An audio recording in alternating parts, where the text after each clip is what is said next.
All right, good evening, everyone. My name's Dave Peabody. I'm the manager here at the Military Museums. I'd like to welcome you all to our presentation this evening. The University of Calgary and the Military Museums are located in the heart of southern Alberta, and both acknowledge and pay tribute to the traditional territories of the peoples of Treaty 7, which include the Blackfoot Confederacy, comprised of the Siksika, the Piikani, the Kainai First Nations, the Tsuut'ina First Nation, and the Stoney Nakoda, including Chiniki, Bearspaw, and Goodstoney First Nations. And the City of Calgary is also home to Métis Nation of Alberta Districts 5 and 6. So we've been working very closely with the Center for Military Security and Strategic Studies here for a little over a year now, putting on a series of lectures, and it's been going very well. This partnership is growing, and it's, in my mind, becoming more interesting as we get new topics and new ideas for events taking place here at the museum, and thinking of ways that the military museums can support the center and the work you're doing there, because it really is mutually supportive. But the heart of this relationship has been the speaker series that has been going on last year and through a break from the summer, but resumed earlier this fall. And we're very lucky to have with us a distinguished speaker this evening, Dr. Sean Richmond. Dr. Hubert will be coming to the stage to do more of a formal introduction, but I feel it's really a privilege to have someone come to an environment like this with the material that we present here at the military museums and some of the actual touch points to the history that our speakers come in to talk about. So without further ado, Dr. Hubert, I'd like to invite you to the podium.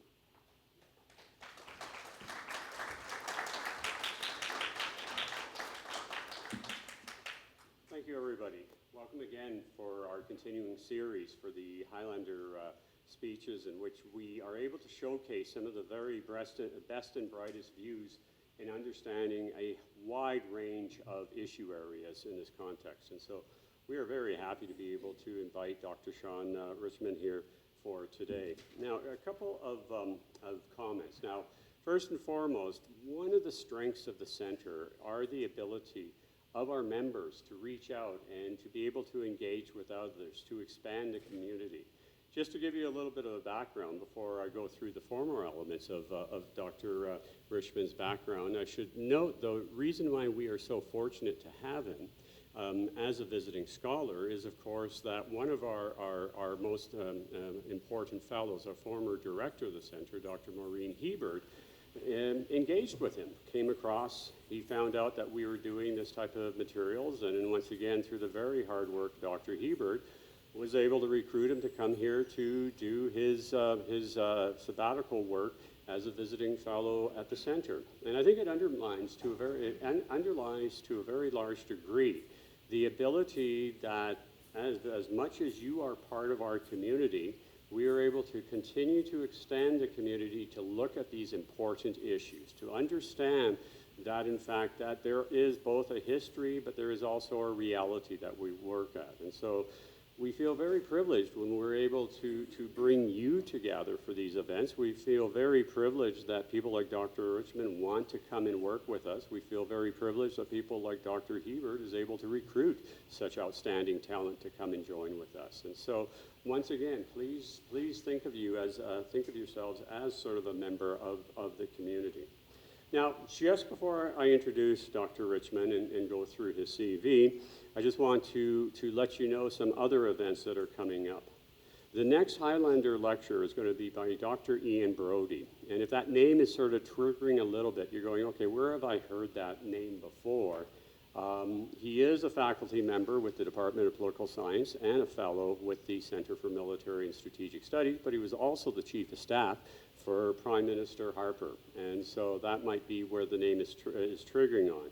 And what he will be speaking on November 27th is life cycle costing for defense purchases is nonsense and makes us dumb and helps our enemies.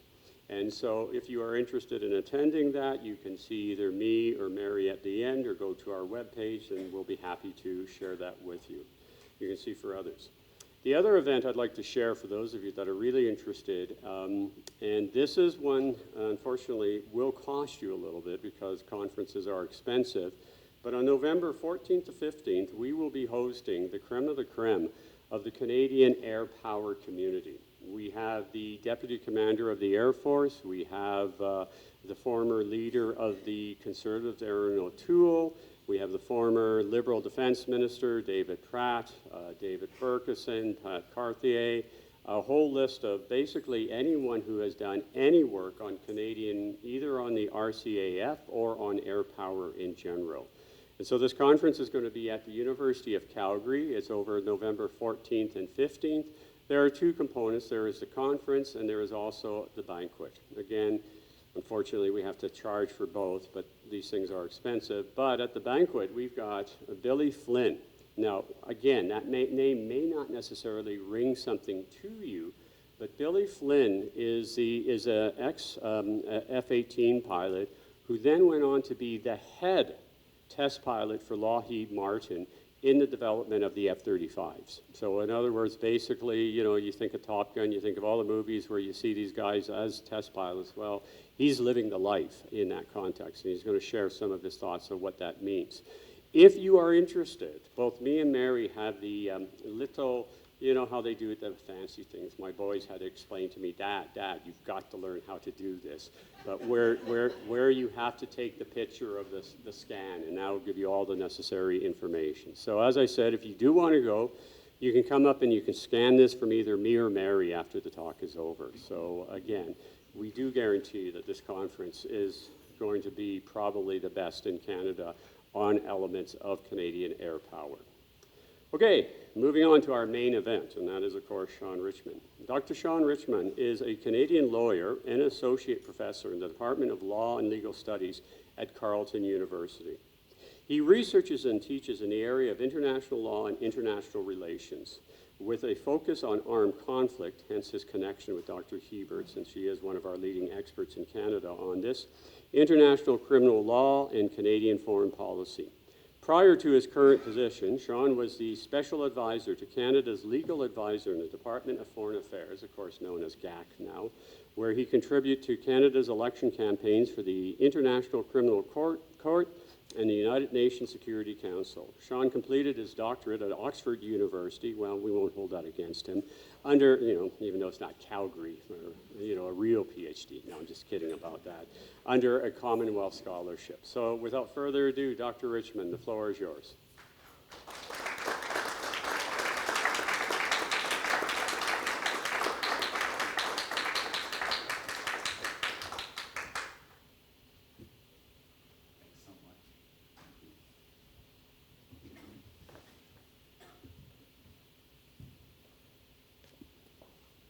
Make sure my phone is off also. Wouldn't want to be a bad leader in that regard. Welcome, everyone. Thanks for that kind introduction. Thanks to Rob and the Center for Military and Strategic Studies at the University of Calgary for hosting me, for inviting me tonight. Thanks to Dave in the military museums as well for providing the venue and for being so welcoming this evening.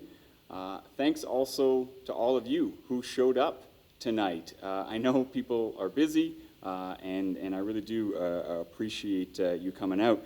I hope that what I have to say will spark a bit of conversation afterwards in the Q&A. I sometimes find that can be the most engaging part of these kinds of talks. I'm excited to share some thoughts on Canada and the Paris Peace Conference. And I encourage some Q&A afterwards. I need to acknowledge that research for this talk was funded in part by Canada's Social Sciences and Humanities Research Council, so I thank that. And I also thank the taxpayers who fund those crucial public institutions that help us better understand our history. I do hope in these tough political climate and times that we can still stay true to some bipartisan institutions like that, like research about who we are as a country. As was noted in the intro comments, I also want to acknowledge the traditional territories of the people of the Treaty 7 region in southern Alberta, where we are gathered this evening.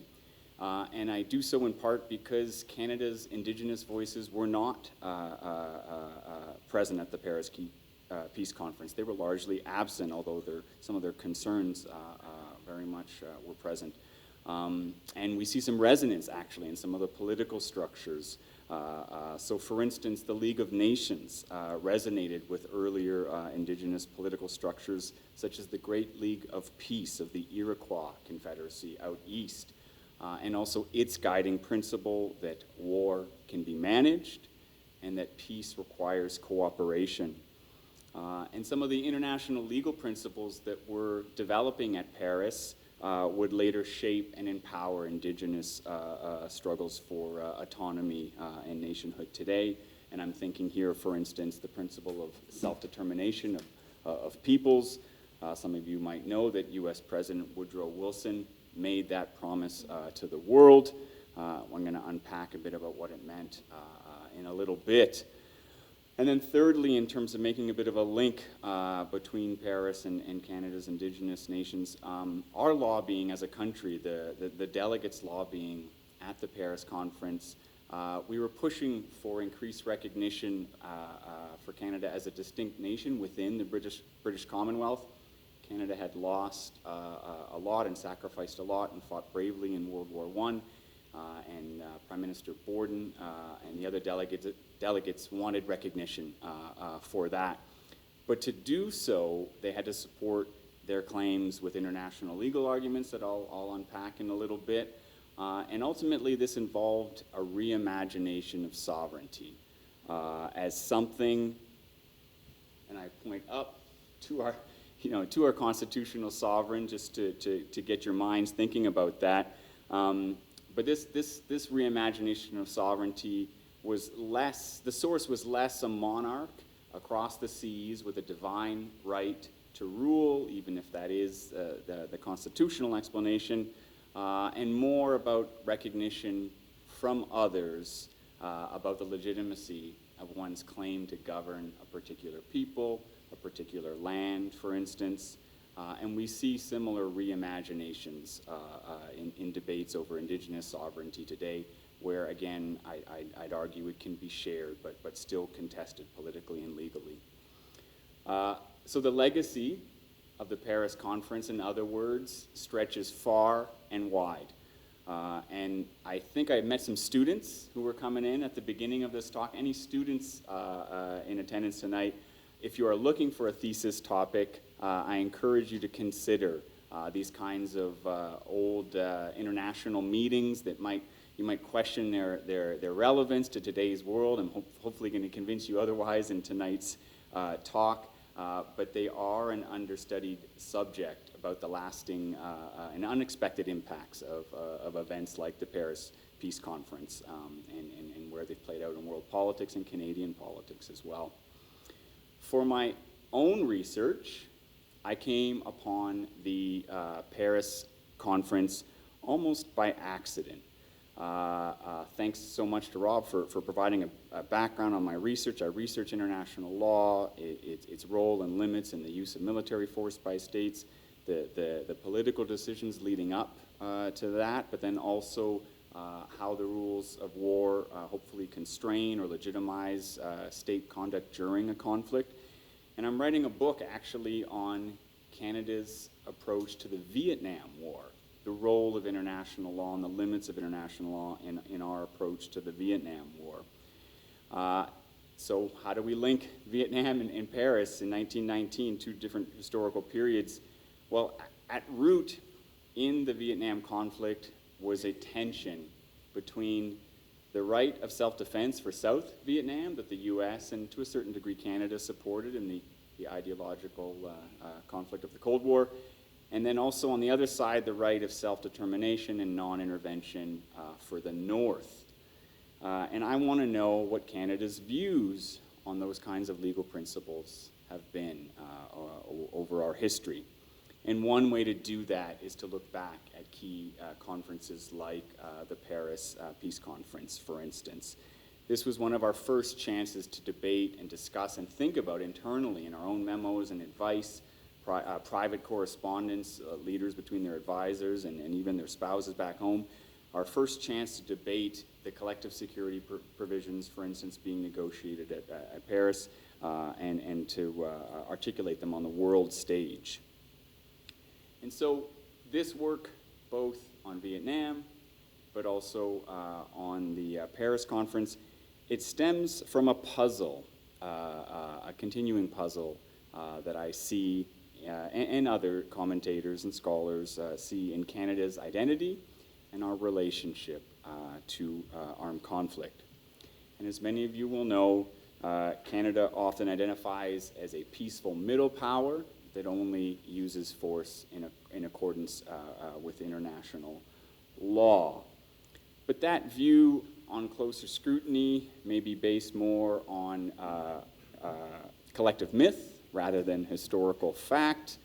On the one hand, as museums like this and also the War Museum in Canada, in Ottawa back home, where I'm originally from, they document Canada's extensive warfighting record going back, and it depends how you define it, going back at least to the Boer War, or even the conflict and alliances that preceded Confederation among the colonial powers and the Indigenous communities. And alongside the bravery, the clear sacrifice that Canada has shown in these wars, scholars like Tim Cook, who many of you will be familiar with, they've also uncovered uncomfortable truths about our conduct, including killing unarmed prisoners in World War I, for instance.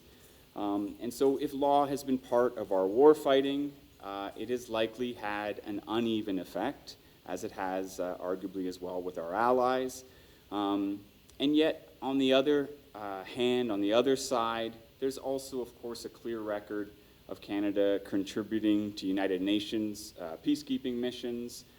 When I worked in the legal branch of Foreign Affairs, we would have meetings with some of our JAG colleagues, the lawyers in the military, and they were proud of Canada's history and the rigorous attempts at compliance with the rules of engagement, for instance. And so I know that they would point that out as well in terms of the historical record. And of course, Canadians are proud of that perceived commitment to the rule of law, even when, of course, things are falling apart, right? Canadians are proud of our UN contributions as well.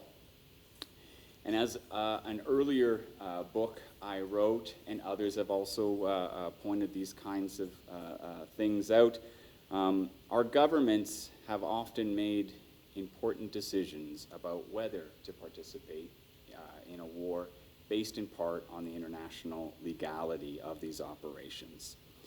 And so, if law has been part of our war fighting, the UN, the United Nations, and its charter, so its main treaty, they've been the key site for this commitment. And something I want to ask you tonight, and I'm even looking for some of your feedback in the Q&A, I think we should maybe ask ourselves why authorization from a seemingly faraway institution like the UN, and I'll unpack it a bit more, but the League of Nations before that in 1919, and why a commitment to a dusty old treaty like the UN Charter, why are they so important to Canada as a nation that sees itself, of course, as autonomous and free? After all, there are other justifications available to us when making complex and political decisions, security decisions. So for instance, and some of you might be aware, there's a customary right to self-defense. It has some analogies in the common law. There has to be an armed attack. Sometimes people forget about that, but there has to be an armed attack. But there is a customary right, of course, to defend oneself, individually as a state, but also collectively. And Canada used that argument in the initial days of the Afghan conflict, after 9/11, for instance. Another alternative justification we might think of is regional endorsement from a security organization like NATO. And if you'll permit me a less serious aside for 1 second, Rob mentioned Top Gun Maverick. Who's seen Top Gun Maverick? Put up your hands. Yeah, I've seen it too. My boys love it. I love it. Bonus points.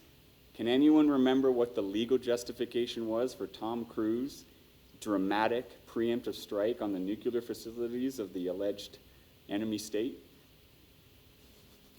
It goes by in about 4 seconds. Anyone? They make some very quick mention to a regional security organization, some kind of resolution passed. They don't name it, but I think they're signaling NATO, which arguably does, if you can get the agreement of all NATO members on something so important, it arguably does provide legitimacy. I'm not sure most other states would agree that it provides legal authority at a preemptive strike of that magnitude, but we can save that for the Q&A. And back in the real world, to be sure, Canada also drew on NATO obligations, Article 5, for instance, when it explained its conduct in Afghanistan. Notwithstanding those alternative arguments, the UN continues to be particularly salient for Canadians.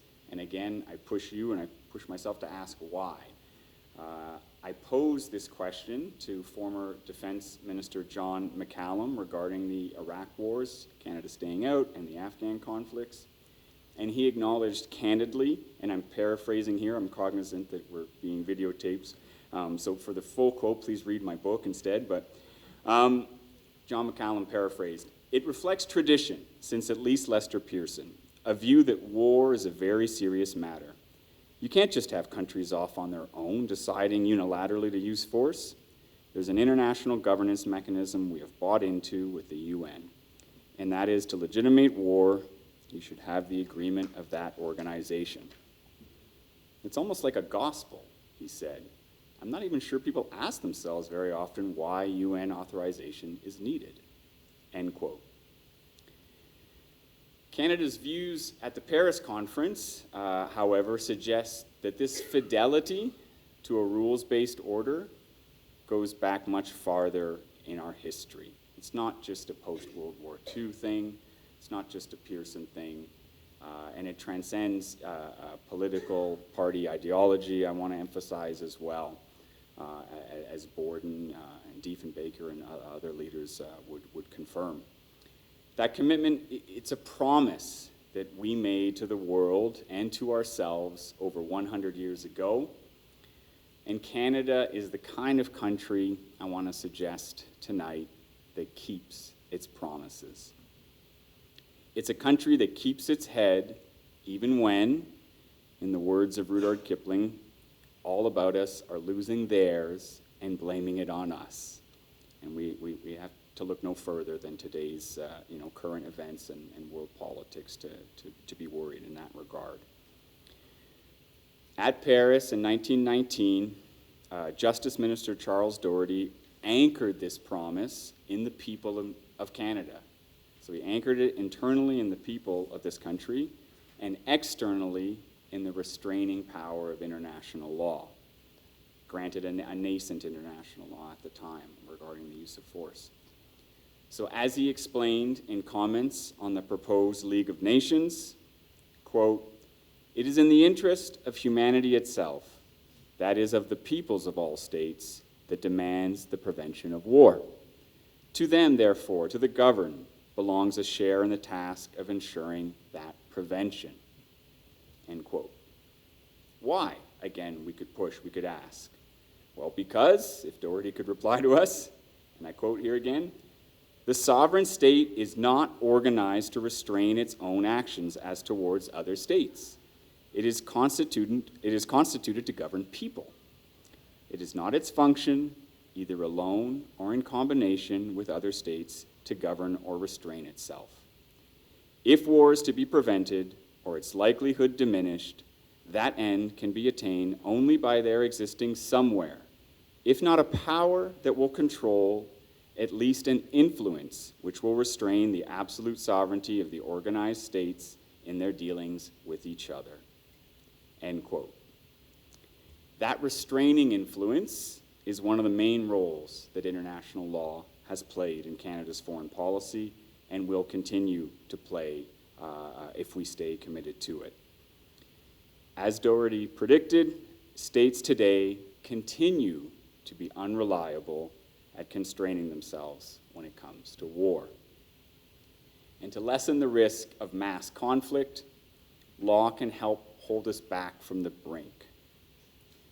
Now, law on its own will not, of course, solve all of the world's complex problems. There's a multitude of factors that governments can and must consider. But law can, if we stay committed to it, keep things from getting worse.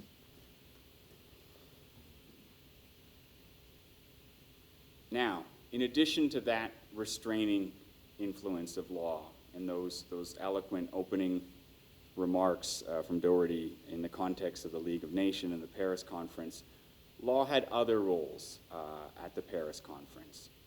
And Canada's delegation engaged actively with these new developments for law, and we contributed, albeit modestly, to the new order being created in the ashes of World War I.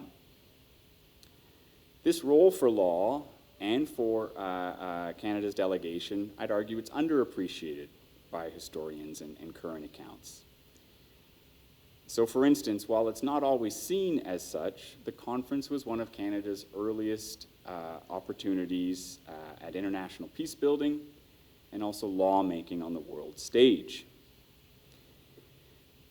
Further, historians sometimes portray Canada's attempts for increased recognition at Paris as a distracting sideshow, as something, almost self-involved, like a teenager. And there's some truth in that when you look at the archive records and the private correspondence among leaders. But that view also fails to appreciate that Canada's delegation cared about much more than just that issue. We also, as the earlier quote from Doherty, the Justice Minister suggests, we showed principled and far-ranging insight into the new institutions being created. We also showed insights into the broader significance that these institutions would have for state sovereignty, war, and peace. And third, another aspect contextualizing tonight's talk in existing history and accounts, it's often assumed that after Paris, after the Treaty of Versailles was signed, for instance, that Canada's interest in foreign affairs quickly diminished, that we turned increasingly isolationist under Prime Minister Mackenzie King, for instance. And again, there is some truth in that. And I'd be happy to return to that in the Q&A, that issue. But it's also true that following the conference, Canada continued to support the institutions that were born by the conference.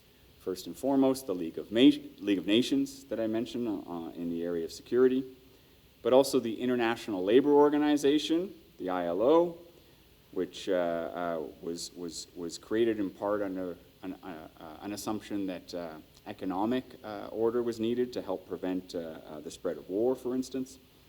And we also supported the Permanent Court of International Justice. And we would end up sending a judge to the ICJ, which was the continuation of the PCIJ after 1945. In addition to supporting those three institutions, those hallmark institutions, we stayed engaged in the lawmaking efforts afterwards associated with the League. And so, for instance, there was a key chemical and biological weapons treaty that was negotiated, the Geneva Protocol of 1925. And again, students, I'm looking at you for any of you who want to do some historical work.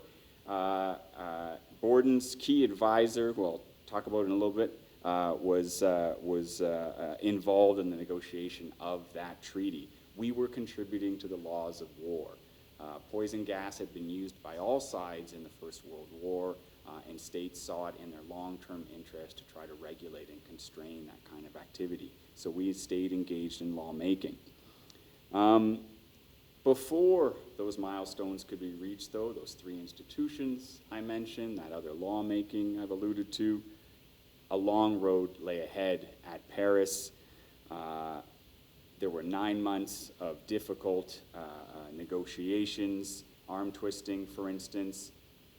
And as the war before the conference had shown, the stakes were high. Canada and other participants were worried about whether things could actually be achieved, enough agreement reached.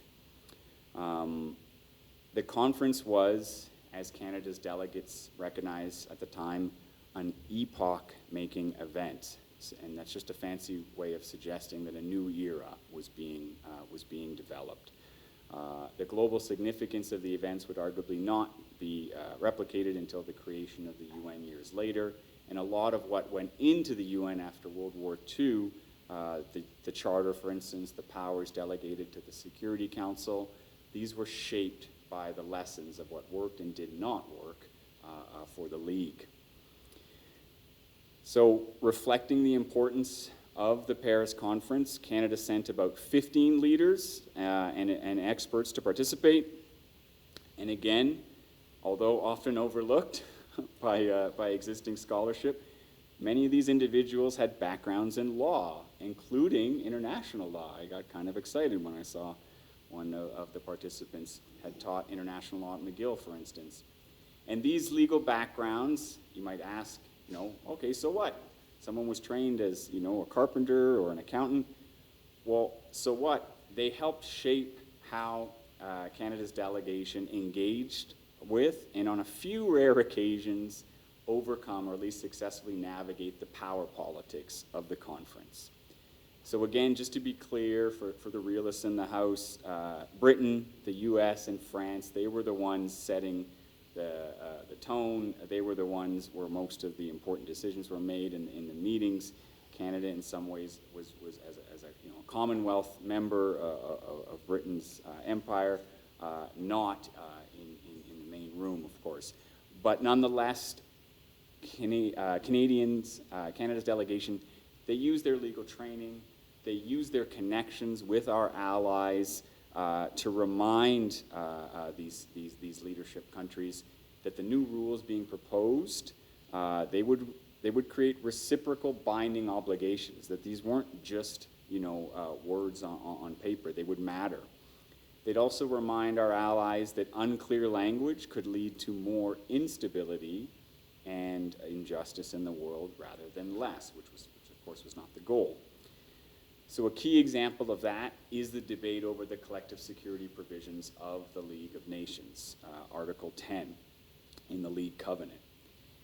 And again, if you read some of the history on Canada at the League, it'll often be portrayed that Canada's delegation opposed Article 10, and that would seem to conflict with this idea that we're committed to, the UN afterwards and international security, international cooperation. But that common portrayal fails to unpack the general support, for instance, that Canada had for the League of Nations, and also the reasons that it had some of its concerns. And so, for instance, although Article 10 was, and I'll quote here, was an undertaking to respect and preserve as against external aggression the territorial integrity and existing political independence of all members. For those of you who are familiar with the UN Charter, created many years later, Article 2.4, that I often ask my students to cut out and paste on their laptop or beds, that same language gets carried over in many ways on the general prohibition on the use of force many years later. But flipping back to the League years before, if such aggression or any threat or danger of it occurs, the League Council is then empowered to advise upon the means by which this obligation shall be fulfilled. Now, if you're a bit confused by the language, that's okay, so were the delegates. And that's why there was passionate rebuttals, for instance, from Canada's delegation, including Conservative Prime Minister Sir Robert Borden. He warned our allies, for instance, that Article 10 imposed an unexpected duty to preserve the territorial integrity of different states around the world, basically to freeze the world in time. Now, if you think about that, the goal was to try to respond to aggression collectively in the lessons from World War I, for instance, and Borden was pointing out that the proposed language could have unintended effects. That's what a lawyer does when someone's about to engage in a certain activity or sign a contract that they don't realize all the details on. And so Borden warned our allies that this could prevent legitimate national aspirations in the future. And these comments, I think, showed remarkable foresight of the tension between order being built into the League of Nations and justice. On the one hand, that you can't predict everything, right? That there are legitimate national liberation struggles, for instance, right? States, on the one hand, want to freeze things in time and protect their borders and the status quo, and law in some ways is designed to do that. It's designed to be conservative, but on the other hand, we don't want to stop the fact that people also have a legitimate right to be free from oppression or dictators, for instance, and Borden saw that into the future. Linking these comments and Borden's contributions back to that legal background observation I made earlier, Borden had practiced law in Halifax before his political career and his leadership of the country. But that legal acumen extended not just to him, not just to the Prime Minister, but to others as well. And so Justice Minister Doherty, who I mentioned earlier, he had been a judge and professor of international law at McGill. And his emphasis that it is peoples, not states, who ultimately demand the prevention of war, this foreshadowed the need, I'd argue, for better representation at institutions like the UN.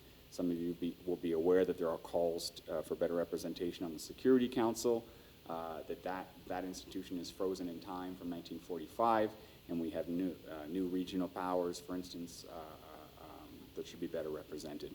And so Doherty's insights, in some ways, I'd say, provide a lesson to current debates. A third member with a legal background was Arthur Sifton, Minister of Customs. He was a former judge as well, and I'm going to do another aside for bonus points. Does anyone know who Arthur Sifton also was, if you are a proud Albertan? He's a former Liberal Premier of this province. I didn't know that. In Borden's absence, it would be Doherty, the Justice Minister, and Sifton, who got the honor to sign the historical Treaty of Versailles with Germany that culminated over 9 months of difficult negotiations. All right, I'm going to try again. Third round, bonus points. Does anyone know why Borden had to go home and not sign the Treaty of Versailles after all that effort? Any labor historians in the crowd? The Winnipeg General Strike. He had to go back because things were blowing up here in Canada on the worker capitalist angle with the Winnipeg General Strike. So Sifton and Doherty got to sign the Treaty of Versailles. In the long road to that milestone, the delegation's most influential advisors to these leaders also had legal background. So first and foremost, Loring Christie was Borden's most trusted advisor, and he had studied law at Harvard. And as fate would have it, Christie was also Canada's first legal advisor in the recently created Department of External Affairs. And as Rob provided my background, I am an academic, and this work is all based on publicly available scholarly research, but in full disclosure, I have worked for the legal advisor at Foreign Affairs, so I acknowledge that experience might be shaping what I get excited about or part of what I pull out in the evidence. But it's also true that along with Christie, who was Canada's first legal advisor for the Department of Foreign Affairs, there was also an equivalent JAG on the military side.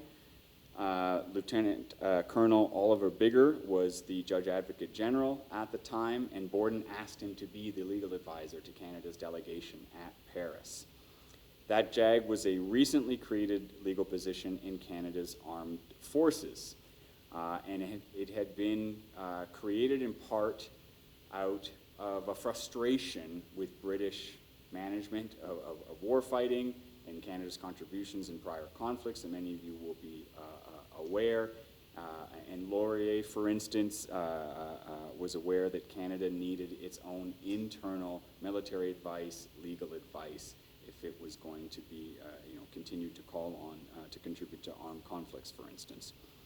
Taken together, those two positions, the JAG and the legal advisor on the civilian side, they reflected bureaucratic innovations of a young country finding its feet in world affairs. Now, what lesson can be drawn from the expertise and candid insight of our delegates at Paris? Well, I'd suggest that Canada continues today to need independent legal and military advice that is distinct from our allies. Our interests and values will often overlap with our friends, but they won't always. And the Iraq War of 2003, for instance, is an example of that. Some of you might know that under intense political pressure, legal advice in the US and Britain was contorted to justify war. Here in Canada, former Prime Minister Chrétien has said that the government stayed out of Iraq in part because of the lack of UN authorization, but also especially he wasn't convinced there was evidence of weapons of mass destruction. And a majority of Canadians agreed. So if Canada is genuinely committed to the rule of law in global affairs, our internal analysis and advice must be commensurate with that. Otherwise, it's just talk, and we will be weaker and less prepared to manage the risks and opportunities unfolding beyond our borders. Now, armed with their legal backgrounds and other experience, Canada's delegates contributed to the Paris talks with both optimism but also pragmatism. In the shadow of what had been the worst war in modern history, the Allied victors of that conflict had come together to do some unprecedented things. They negotiated 5 unprecedented peace treaties. They managed the collapse of 4 empires, and they reconfigured the borders and political governance for millions of people around the globe. And how did they do it? Through diplomatic arm twisting and also innovative lawmaking. Again, for the realists in the back of the bus, they would remind us that it helped that the defeated powers, Germany, Austria-Hungary, and Turkey, were not included in the talks. It's hard enough to get agreement among your allies, let alone get people in a room, your former enemies, to agree on treaty terms. And Russia, following its Bolshevik Revolution, was also absent. Under the leadership of the US, Britain, and France, again, new institutions would be created, the League, the ILO, the World Court. The scale of rapid loss from the war, the sense of horror in how it was conducted, the use of poison gas that I mentioned earlier, for instance, it had shown dramatically that the individual fates of all countries were collectively intertwined. And it also showed that military security depended on economic cooperation, hence the ILO, and also dispute resolution, hence the World Court. In short, if governments could not find a way to come together and build a lasting peace, then unrestrained mass conflict, another round of it, could find a way to end them all. And that, too, I think, is a lesson for today.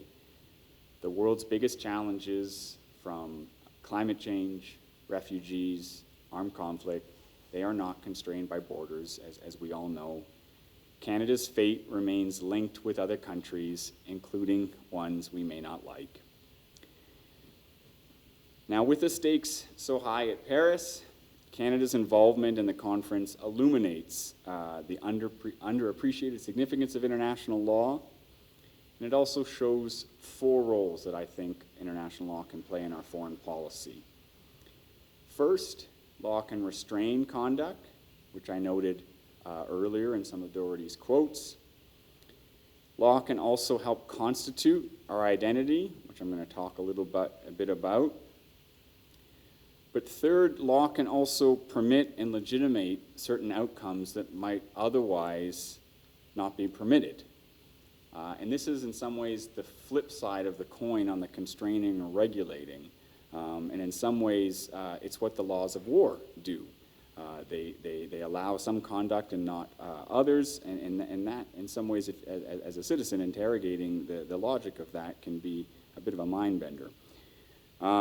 Four, law structures the process by which agents, in theoretical terms, or norm entrepreneurs, as some of the grad students might be aware of, it structures the process by which leaders and their officials who are pushing for new legitimate conduct or new norms, like the Chemical Weapons Treaty, for instance, the ways by which they do this. Perceived gaps in the law on chemical and biological weapons then provide the space to negotiate new rules for warfare, for instance. And law helps structure that process about what's possible. So in my remaining time, I want to just briefly highlight some of those roles, but also the broader power and limits of international law at Paris. Now, to appreciate those insights, one must understand that it was a particularly legalized moment in world politics. This reflected the internationalist vision of U.S. President Woodrow Wilson, who many of you will recall. And so, for instance, in a key public speech on the 4th of July in 1918, Wilson stressed America's liberal goals in the war, and he emphasized that, quote, "What we seek is the reign of law, based upon the consent of the governed and sustained by the organized opinion of mankind," what we call humankind today. Now, Wilson's idealism is well known and sometimes critiqued, of course. We can return to that in the Q&A. What is often forgotten, though, is that other leaders and members of the public also supported that vision, including in Canada. So as Justice Minister Doherty remarked to Borden at the time, with so much promise to the peoples of the world in the name of the League, the new organization needed to make, quote, "justice prevail in the relations of states and nations," end quote. Now, these were not just simply the lofty sentiments of elite politicians. Many English-language newspapers in Canada also called for a strong League to emerge, and they called for things I think that would even surprise us today in our globalized context. These newspaper articles and editors called for a League that would ensure world peace and end the old diplomacy of secret treaties and alliances that were seen to have contributed to the war. And to pursue those ends, the papers argued, members of the new organization would pledge to settle their disputes in international courts if need be, to respect those binding decisions, and to enforce any non-compliance through an international police force. Now, spoiler alert, no such world police force was created, although in my separate research on the Korean War, the issue did come up again in the summer of 1950, and Canada temporarily was shepherding the idea. And there was a surprising number of people who wanted to volunteer for that, which might just be what the UN needs to kickstart some of its obligations in the future. In addition to these legal concerns of Canada's delegates, of our newspapers and public, they were also shared by our allies. So Britain and France saw the war as a dramatic struggle over law, as a kind of European civil war. Now, pessimists today might dismiss this legal talk as retroactive justification for state conduct that was really being shaped by material considerations. But such ahistorical inferences would ignore the empirical record. There's an excellent book by Isabel Hull on the role of international law in the First World War, that for anyone interested in unpacking that more. Such inferences would also fail to appreciate what leaders themselves were wrestling with at the time regarding why their countries were engaged in such a devastating struggle, and what all that sacrifice should mean afterwards. And these questions still matter today. As any of you have attended a Remembrance Day ceremony, for instance, people often share those questions of what war should mean for us as a nation, what we hope to build afterwards. The term reign of law that was used in Wilson's speech and in that of others, it suggests a new historical period would be created, and one that contrasted with the rule of material force, where might makes right. And it also suggested the reign of a secular sovereign, whose supranational authority could extend beyond or above the borders of states and empires. And that's the part I think that sometimes people try to wrap their heads around. This vision, this legal imagination, it contrasted with earlier periods of statecraft in the 18th and 19th centuries. In those periods, states largely assumed that that when settling their disputes, they had an inherent and largely unrestricted freedom to wage war against each other if it was necessary and proportionate to their interests. Now, to be sure, earlier treaties, such as the Hague Conventions of 1899, for instance, they had aimed to regulate how such hostilities could be conducted, and the Lieber Code in the U.S. Civil War as well aimed at that. But these earlier efforts were aimed more at the jus in bello. That's just a fancy term for the laws of war, the rules during an armed conflict. There were fewer codified restrictions in the jus ad bellum, a fancy term for the separate rules about when states could fight. One way we can try to recall the difference is the jus ad bellum often are political decisions that governments make about whether a country is going to participate in an armed conflict, for instance, and the jus in bello rules then govern how the forces conduct themselves and comply. Now, this distinction in the two areas of law is important, and it's often misunderstood. And so if you remember nothing else from this evening's talk, please try to carry that forward when you're reading op-eds, when you're engaged in debate with your neighbors and friends, that there are two distinct but related areas of law governing the use of force, leading up to it and then during. So for a short moment at Paris, what's important about this context between the two different areas of law, for a short moment, governments were seeking to increase the constraints in the jus ad bellum, and thus qualify the historical right of states to use war in their external affairs. And in so doing, the nature and bounds of state sovereignty would be up for debate, as would the international legal system that stemmed from this power, right? States create law, but then states are bound by that law. A paradox we can unpack further in the Q&A if you want. Excuse me. Now, this legal imagination, the reformist potential of this international moment, this Wilsonian moment, it should not be overstated.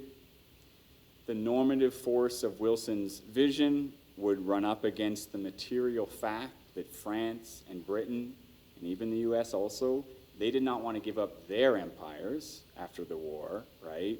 Even if the defeated powers had to do so. And in fact, the imperial holdings of France and Britain would expand temporarily as a result of the mandates they acquired under the League. Now, under this mandate system, and in full disclosure, I didn't really know much about this before researching the Paris Peace Conference, the areas formerly governed by the Ottoman and German empires would be divided and administered by the victorious powers. You might say, that kind of sounds just like the past. The key innovation, the key qualifier was that this administration would be supervised by the League. And I'd suggest that this shows the permitting and legitimating role of international law.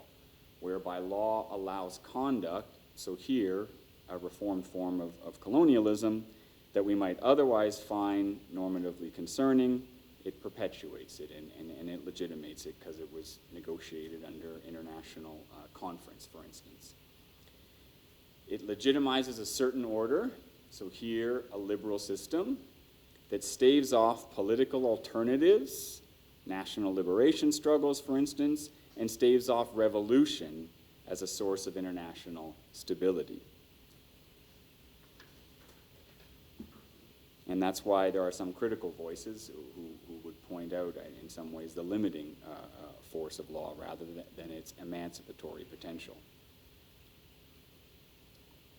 The mandate system of the League also limited democratic responsible government to civilized nations. And that meant that inequality and racism would be perpetuated through the stratified categories of the mandate plan.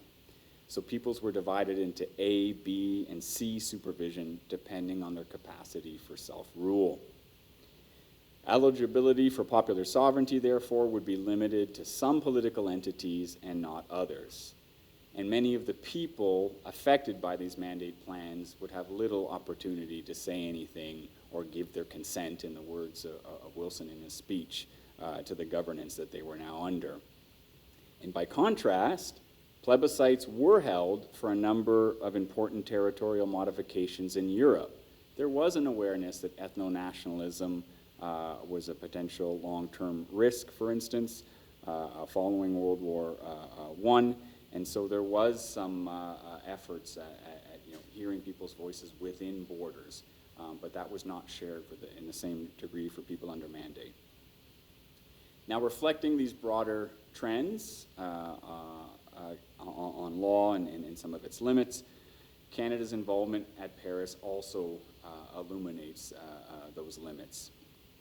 Now, again, for instance, Borden's delegation supported the League, but they, like other leaders, and despite the calls of newspapers for a world police, for instance, they were ultimately unwilling to delegate the executive authority needed to make the League effective.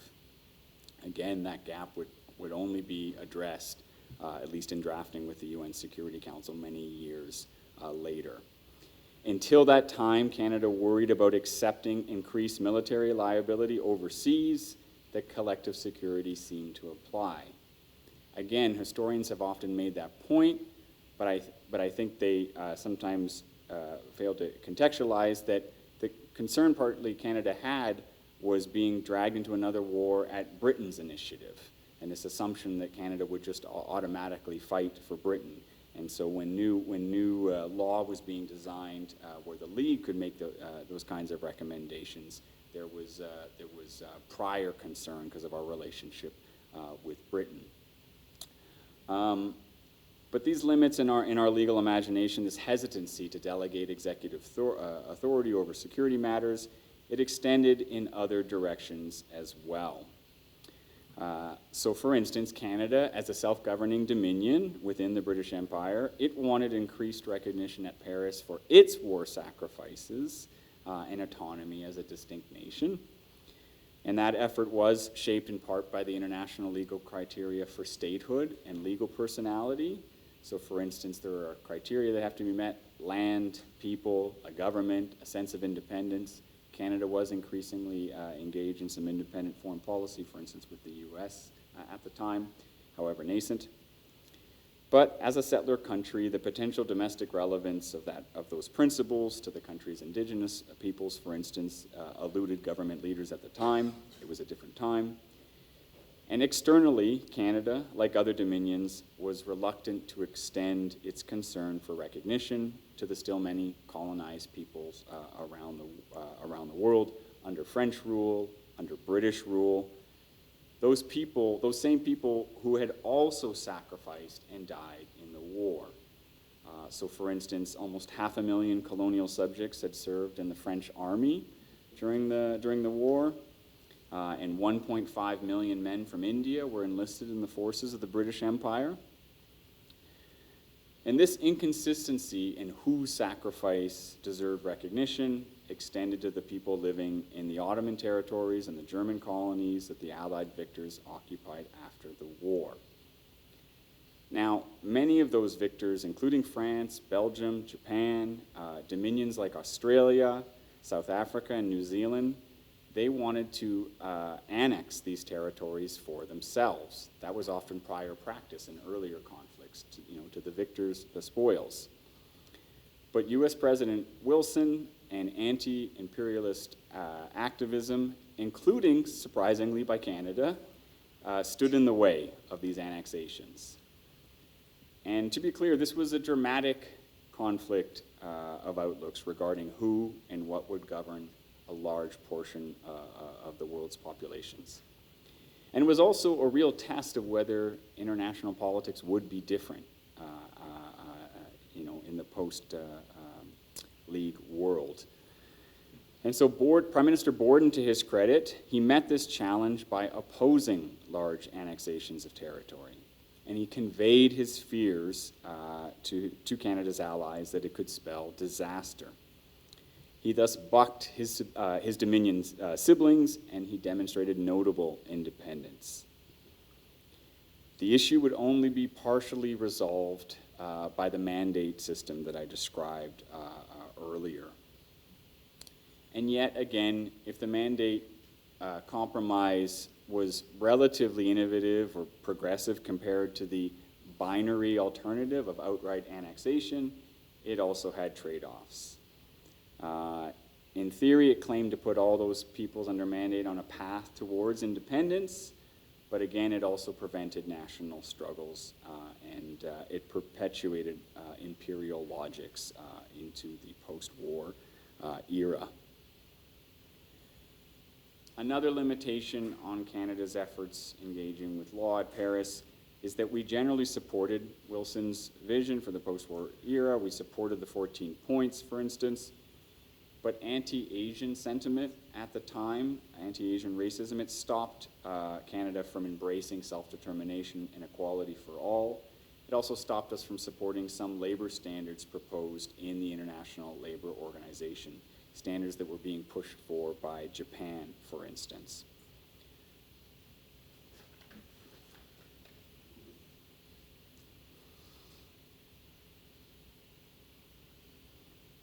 So those are some of the limits.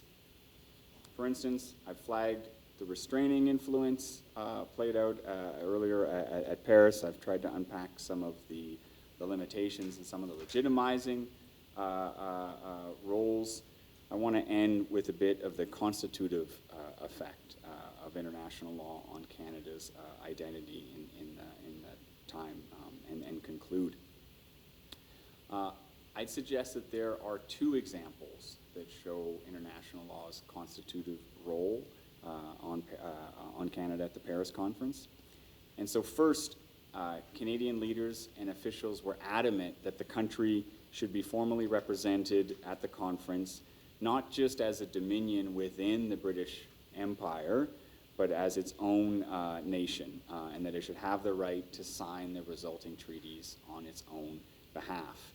And that might seem sort of like procedural details, not exactly heart-inspiring stuff when you think about a country, but it really was a big deal in light of prior practice, for instance, and it took a lot of sustained advocacy and fighting to get that kind of recognition for Canada and other dominions that were pushing for it.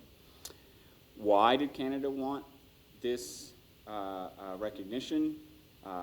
Of course, its sacrifices in World War I were the main reason, but it's also true that in some ways, Canada, assuming that it had the right to sign these treaties, for instance, it conflicted with some of the legal context at the time. It's not actually immediately obvious why Canada would think it's entitled to do so, to participate in an international conference like this, for instance. I'll explain. In some ways, the entity of Canada, as many of you will know, was created by the British North America Act, 1867. And it states that we were a dominion. And a dominion assumes subordination to a higher authority. And consistent with that relationship, for our first 50 years, Canada generally deferred to British leadership in foreign policy. And indeed, we did not get formal powers over our foreign affairs until later legislative changes by the British, for instance. So what had changed, right? Why the sudden extra passion at Paris? Again, the sacrifices of the war were top of mind to leaders like Borden. But it's also true that if average Canadians were looking across the ocean, they saw labor strife, worker unrest here at home. The country was in debt, for instance, from fighting the war. Leadership was needed, in short, to rebuild the country and bring back some social unity in a divided country that had gone through so much and suffered so much. And so it's not immediately obvious why engagement abroad at a fancy conference like this would address those issues. But again, I think our desire for recognition as a distinct nation is in part what helps explain that tension between commitments and responsibilities back on the domestic realm and the pull towards the international. In short, international law offered a path out of the British Empire, at least to a certain degree, and into the family of nations. And there's quotes with that exact sentiment in some of the memos discussing this. And it's intriguing that the U.S. was supportive of this, of increased autonomy to the Dominions, in part because they thought this would weaken the British Empire, but there was also support from the Brits on this. They eventually conceded to Dominion push because they thought it would strengthen the Commonwealth. And we can debate who was right in the Q&A if you want. So, looking to today, looking to conclude, we need to remind ourselves of the promises we made over 100 years ago at Paris, including the commitments we made to the rule of law in world affairs and to the peaceful resolution of disputes. Yes, there are challenges in today's world, and the legal order seems to be fraying, but all the more reason to re-engage and to repair it with others. To return to Kipling's poem and to paraphrase his words from the poem, if we can watch the things we have given our life to be broken, but stop and build them back up with our tools, we will be a country indeed. The world these days, as I hope many of you agree, needs more Canada, not less. And this includes our reaffirmed commitment to the rules-based order and to international law. Thank you very much. Happy to do some Q&A.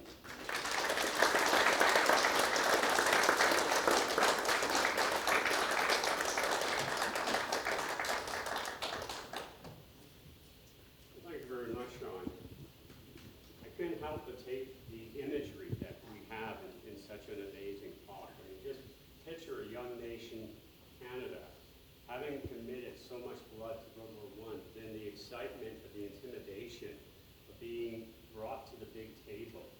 I can't imagine what it must have been like for the diplomats that were coming at that point and sharing it. So I think Dr. Richmond's given us a lot to think about. So we'll open up the floor for questions now. Sir. Going back 100 years to 1919, it seemed that we were trying to gain some independence from the United Kingdom. Now, I get the impression we're trying to gain independence from the United States. So what would be your recommendations for Canada going forward? Although we do have to be aware of the coming U.S. election, but notwithstanding, what would you give in the way of advice to Canada? Thank you. That's a great question, and I think actually it does link in nicely to a lesson for today, that if international law provided a path out, or at least partially out of the British Commonwealth and to our own distinct identity, it's also a hedge against uncertain U.S. leadership in the 21st century. They are allies, those bonds are strong, but they also show that they're a country like any other that can go through uncertainties. And so Canada reaffirming its commitment to our multiple allies and to international legal commitments, I think, is one way of navigating that. I have colleagues who do research on these kinds of issues in greater detail, but yes, I would agree that that's one of the links back to 100 years ago, that it's also, of course, our relationship to the U.S. increased dramatically following World War II in the areas of security and politics, trade, but we have common interests in the international legal order, and that's one area I think perhaps we can also sort of remind our American counterparts. Sir, this might be too much of a hypothetical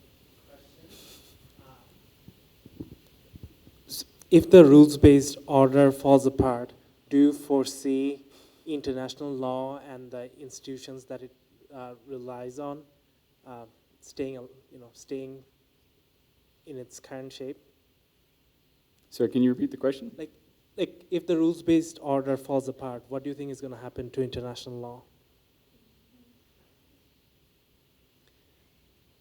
So yeah, I think your question assumes that the rules-based order can be separated from international law, and as I tried to partly unpack, what was being created was a liberal political order internationally 100 years ago, but also a legal vision.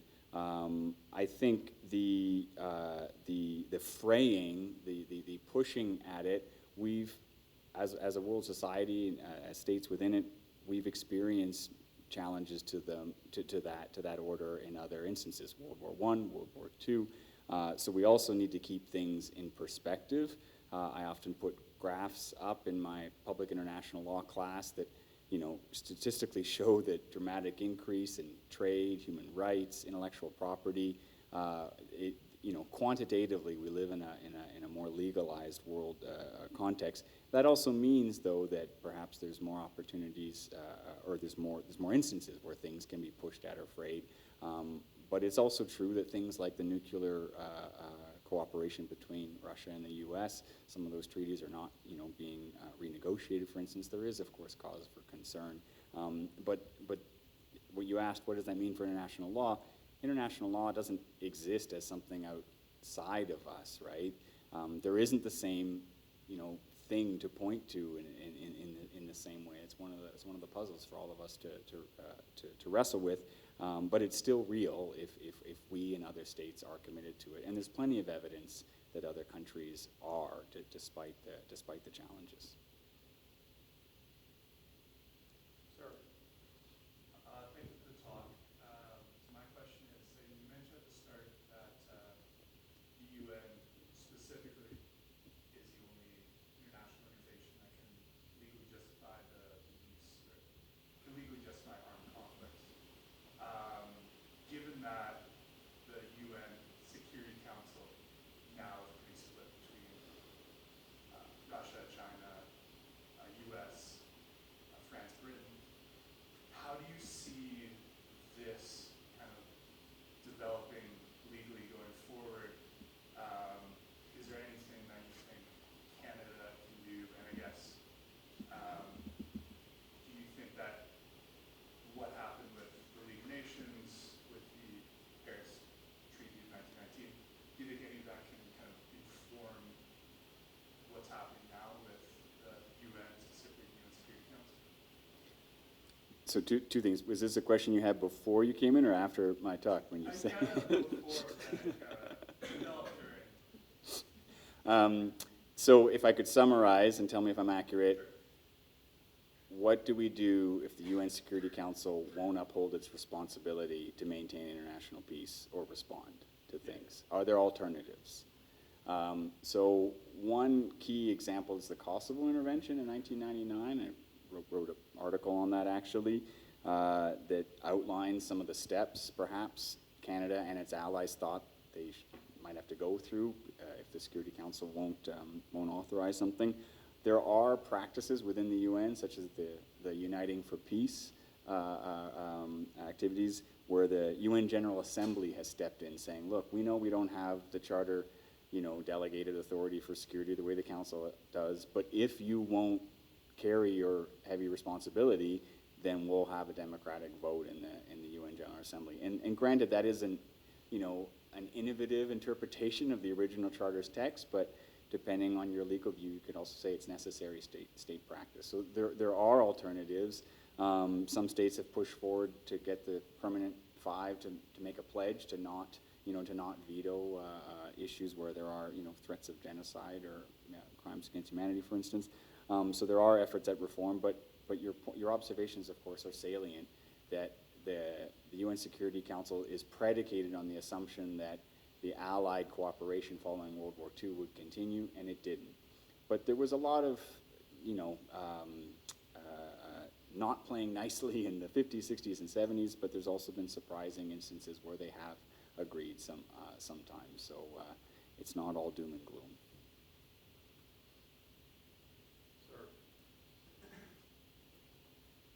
Things have changed a lot for Canada since 1919. Of course, everybody knows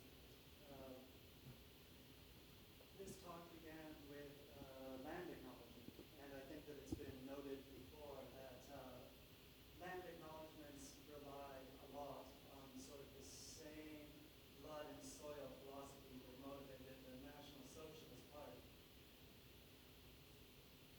Even on back to 1905, the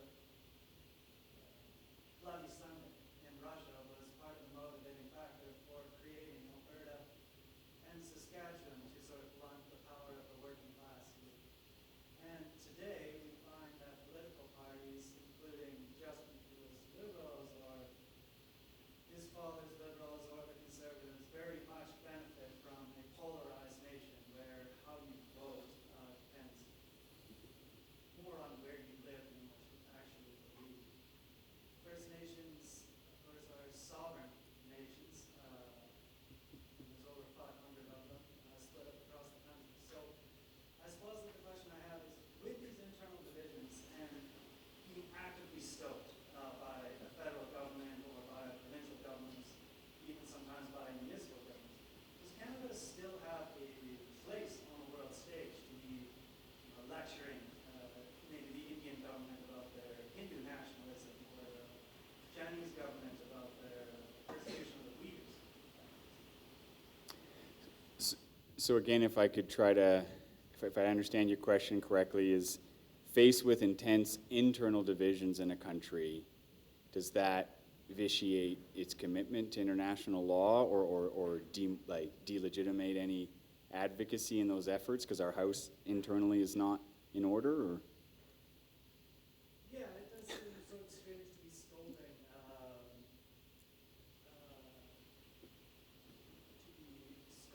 other countries for their internal divisions or their freedom struggles when we have such issues here at home. And so, yeah, and just in 1919, it's a pretty unified picture that we're looking at, right? The treaties have been signed all the ways out to the Rocky Mountains and up north. The land has been divided up. We're all pretty well in agreement that this is a nation and that we're working to build it. But I don't think that that agreement exists today. And so I wonder why or if Canada should still be playing the same role on the international stage that it has for so long. Well, I do think it's important to recall, and again, there will be experts on Canadian internal politics at the time and World War I that know more than I do, that there were intense crises and divisions socially, politically, religious, urban, rural. The farmers and immigrants were angry, for instance, about the conscription crisis. There were Francophone English divisions. And so some of the, how do you keep a country together, right? Like some of those questions continue today. And I actually think that Canada's efforts at international law making and articulating a distinct sense of nationhood at Paris, despite those ongoing internal divisions that they continue today. And that might be all the more reason for us to think about, okay, well, let's not focus as much on what divides us, because as you said, politicians remind us of that all the time. Let's focus instead on what unites us, what we do commonly believe in. Other questions? Yes, over here. So you mentioned on 2003 Iraq War, it started based on false intelligence.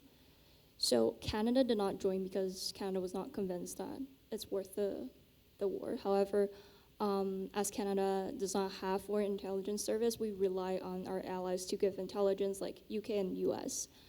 So, well, Canada hasn't been on UNSC for a while, but if Canada's on UNSC, how could we judge like if a war where like a armed conflict is authoritized based on like information from other countries, because we do not have our own formal foreign intelligence service to collect intels for our own decision making. So your question is, how can we make some of these difficult decisions if we don't have the same advice or intelligence gathering? Yes, as like our- legally speaking, if as it's our a allies. legal foundation that Well, we make decisions. I guess I'd flip it back and suggest that your question resonates with the lesson I tried to suggest, that Canada needs to continue to have its own distinct internal military advice, legal advice, and to your point, arguably intelligence advice as well. There are people who know more about the growth of our intelligence services post-1970s, but they have grown and become more sophisticated compared to the past. But you're right, we are still reliant on our allies, but the U.S. is also anomalous on the world stage in terms of the breadth and scope of its apparatus. So I don't think as a smaller middle power we're ever going to aspire to that level, and cooperation might be needed. But that also means that our political leaders need to be assessing probably the input, with that in mind, about, it's always an imperfect picture, and where are we getting this? So your comments, I think, are relevant.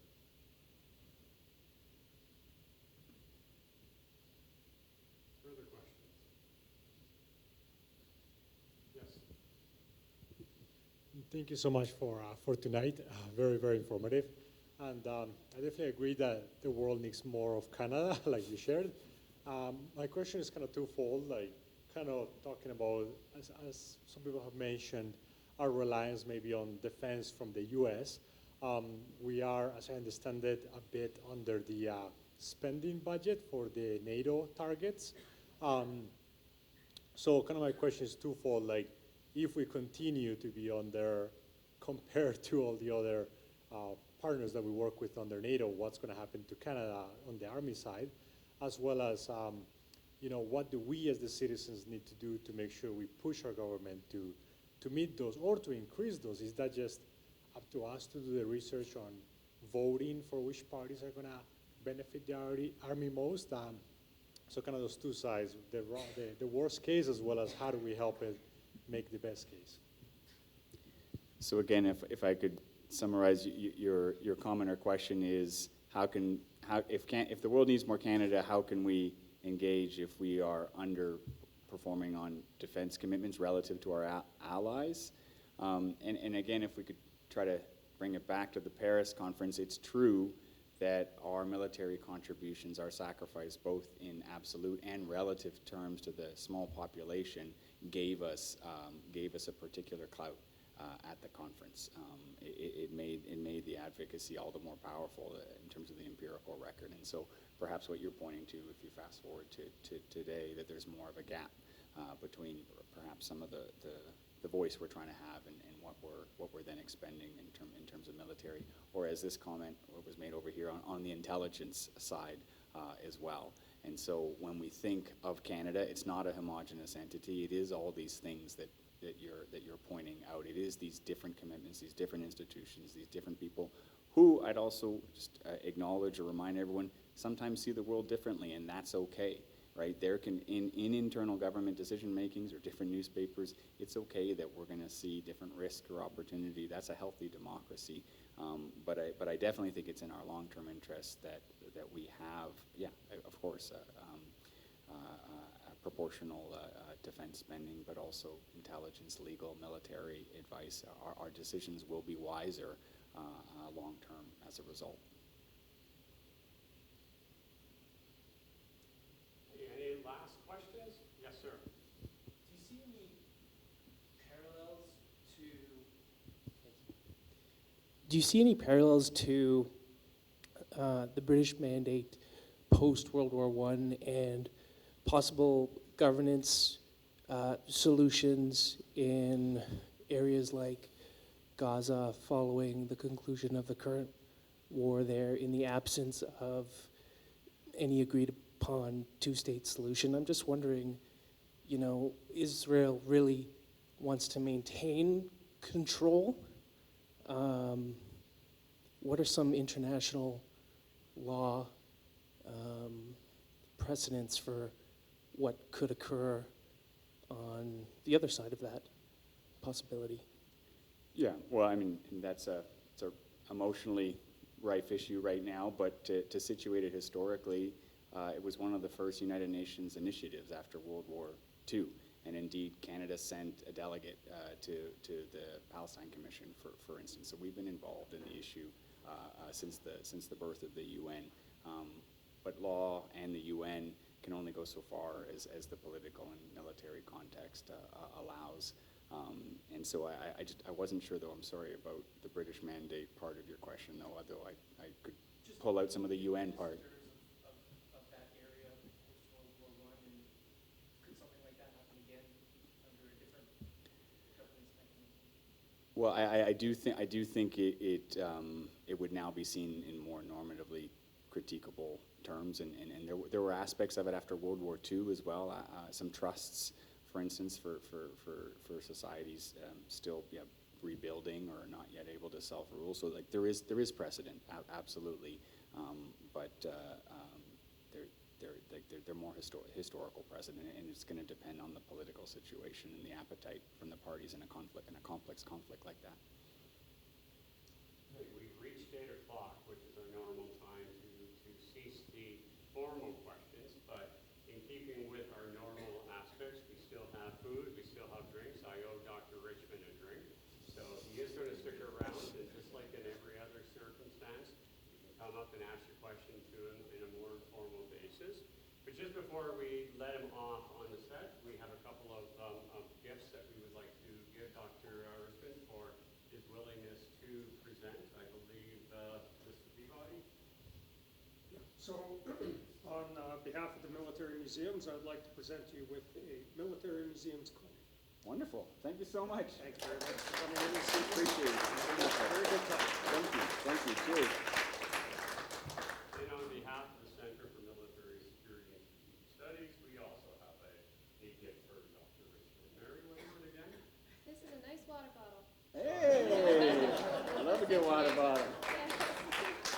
Thank you so much. The bar remains open. Dr. Richmond remains open. And if you want to find out more information about the forthcoming RCAF conference, come up and talk to, you can take that fancy little picture from either me or from Mary, and we'll be more than happy to see you at the next event. Thank you very much, and it's indeed a pleasure having you all here to hear said words. Thanks, everyone.